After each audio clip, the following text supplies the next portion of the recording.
자, 우리가 레이아웃 그래비티라고 하는 뷰의 정렬 속성을 보고 있는데요.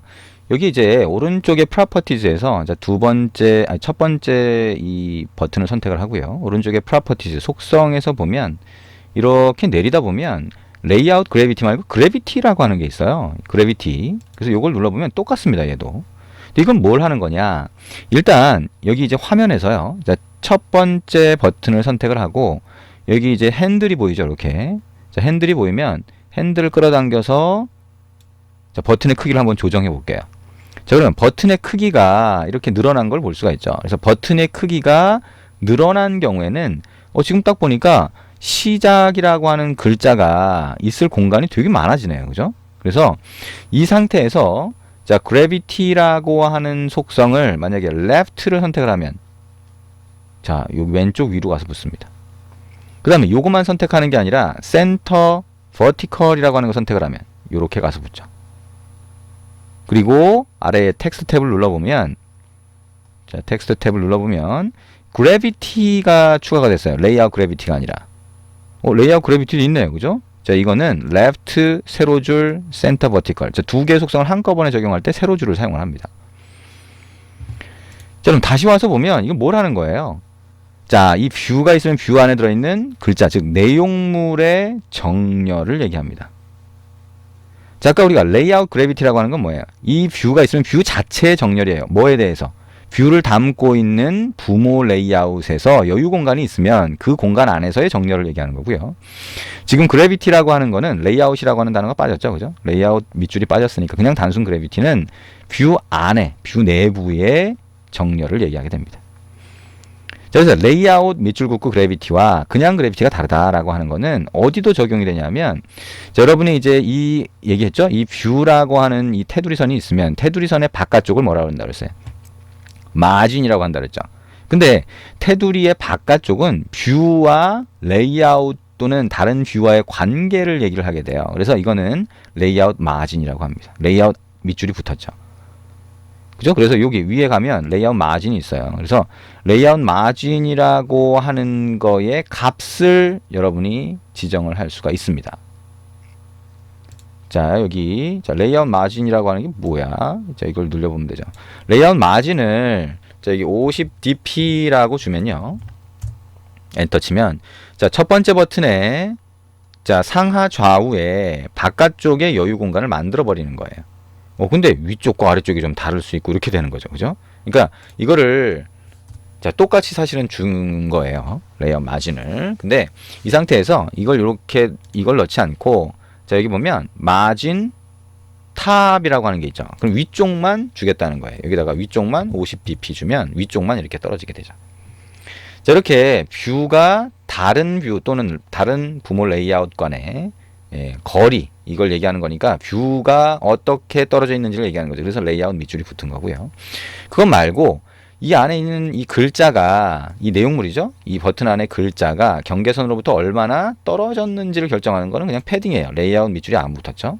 그래서 이 패딩이라고 하는 거에 패딩 left라고 하는 데다가 20dp를 붙이면 왼쪽에서 글자가 이렇게 떨어지게 됩니다.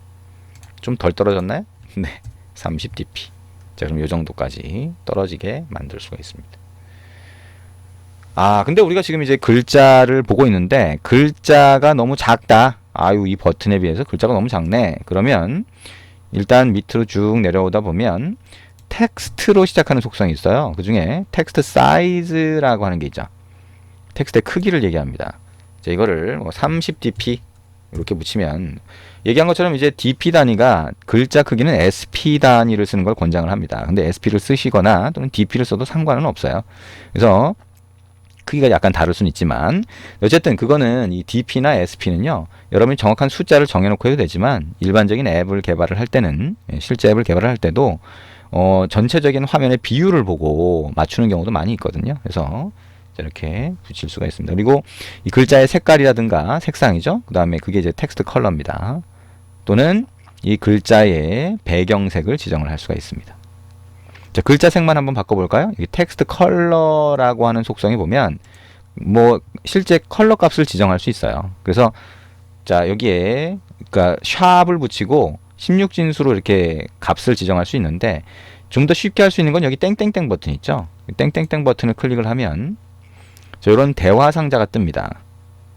그리고 여기 보면 드러블이라고 하는 왼쪽에 탭에 드러블이 있는데 이건 이미지를 얘기하는 거예요. 나중에 이제 우리가 많이 쓸 겁니다. 그리고 컬러라고 하는 데 가보면 미리 지정된 컬러들이 있어요. 그래서 이 안드로이드 API 기본적으로 들어있는 것도 있고요. 여기 여러분의 프로젝트에 자동으로 만들어진 것도 있습니다. 그 중에 세 번째 거, 뭐 이런 거 선택을 해서 딴 걸로 막 바꿀 수도 있네요. 그죠? 그 다음에 OK 누르면 이렇게 글자색이 진한 파란색으로 바뀐 거를 볼 수가 있습니다. 자, 이렇게 자, 우리가 레이아웃 그래비티와 그래비티가 다른 거다 라고 하는 거, 그리고 그 이름을 붙였을 때, 속성에 이름을 붙일 때 레이아웃 그래비티라고 해서 레이아웃 밑줄이 붙은 그 이유가 있다라고 하는 거 아실 수가 있겠죠. 자, 그리고 여러분이 이제 거기 보면 베이스라인이라고 하는 속성도 있어요. 그래서 베이스라인은 우리가 이제 여러 개의 뷰를 이렇게 추가했을 때 그 뷰에 들어가 있는 글자가 어떤 기준에 맞춰서 높이가 딱 맞춰지는 게 필요한 경우가 있습니다. 그래서 이제 베이스라인을 쓰게 되고요. 책에 있는 내용을 그건 읽어보시면 충분히 아실 수가 있을 겁니다. 그래서 XML 레이아웃에 속성을 추가하면 되고요. 우리가 뷰의 마진이라고 하는 거 지금 한번 해봤죠? 그 다음에 이제 패딩이라고 하는 것도 같이 한번 해봤습니다. 자, 우리 이제 배경색을 여기 이제 그 텍스트에 색상을 지정해 봤는데 이제 배경색도 한번 지정해 볼 수 있겠네요. 그래서 버튼을 선택을 하고 자, 위로 쭉 올라가 보면 속성 중에 백그라운드라고 하는 속성이 있어요. 그래서 이것도 마찬가지로 땡땡땡 버튼을 눌러서 자, 여기 보면 왼쪽 탭에서 컬러를 누르면 미리 지정된 색상을 선택할 수도 있고요. 자, 뭐 여기서 아까처럼 파란색을 선택한 상태에서 보면 여기서 빨간색을 한번 선택을 해봐요. 빨간색 선택을 하면 자, 여기 진한 빨강이든 뭐 이런 걸로 가면 여기 값이 나오죠. 샵 한 다음에 이렇게 나오죠. 하나, 둘, 셋, 넷, 다섯에서 일곱, 여덟 자리가 나옵니다. 그죠? 요게 그대로 사용되는 값이에요. 그래서 완전히 빨간색이다 라고 하게 되면 그러면 가장 요 빨간색이 되겠죠. 그럼 어떻게 돼요? FFFF0000이 됩니다. 자, FFFF는 투명도라고 그랬죠. 그리고 요거는 빨간색 계열, 그 다음에 나머지는 00이니까 완전 빨간색이 되는 거죠.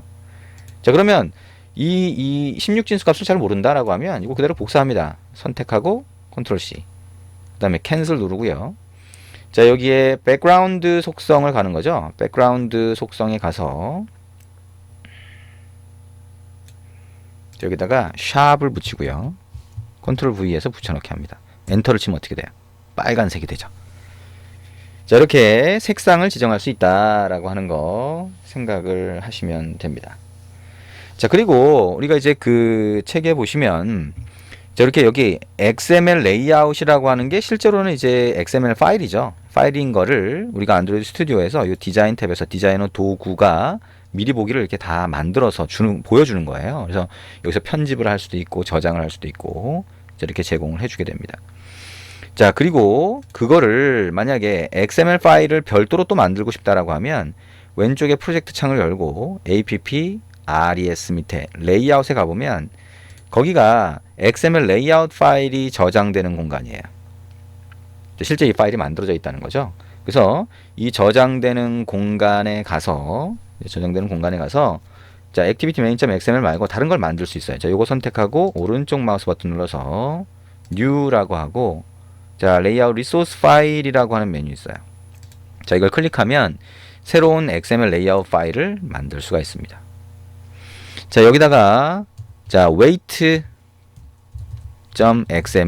이렇게 하나 만들어 볼게요. 자, OK 누르면 어떻게 돼요? 자, 새로운 XML 레이아웃 파일이 만들어집니다. 그래서 여기다가 새로운 걸 막 만들 수 있어요. 근데 이거는 우리가 이제 여기 화면처럼 보이지만 실제 화면은 아니에요. 그러니까 화면을 위한 XML 레이아웃, 즉 사용자가 보는 화면 배치 화면이다 라고 보시면 되고요. 화면 하나가 만들어지려면 얘기했던 것처럼 XML 레이아웃 파일과 화면의 기능을 담당하는 자바 파일 하나가 같이 만들어져야 됩니다. 이건 나중에 우리가 또 해볼 겁니다. 자, 이런 식으로 만들면 되고요. 이 파일을 삭제하겠다 그러면 이 상태에서 오른쪽 마우스 버튼 눌러서 여기 딜리트 누르시면 없어지겠죠. 그리고 이름을 바꾸고 싶다라고 하면 리팩터 리네임이 있습니다. 리팩터 리네임을 누르고 자, 웨이트 투 뭐 이렇게 해서 리팩터 하게 되면 이름이 바뀌죠. 그리고 오른쪽 마우스 버튼 눌러서 딜리트 하면 삭제가 된다. 오케이 누르시면 되겠죠. 자, 이렇게 생각할 수가 있습니다. 자, 이렇게 해서 자, 우리 리니어 레이아웃이 갖는 자, 기본적인 내용들을 자, 대표적으로 이 버튼 가지고서 한번 살펴봤죠.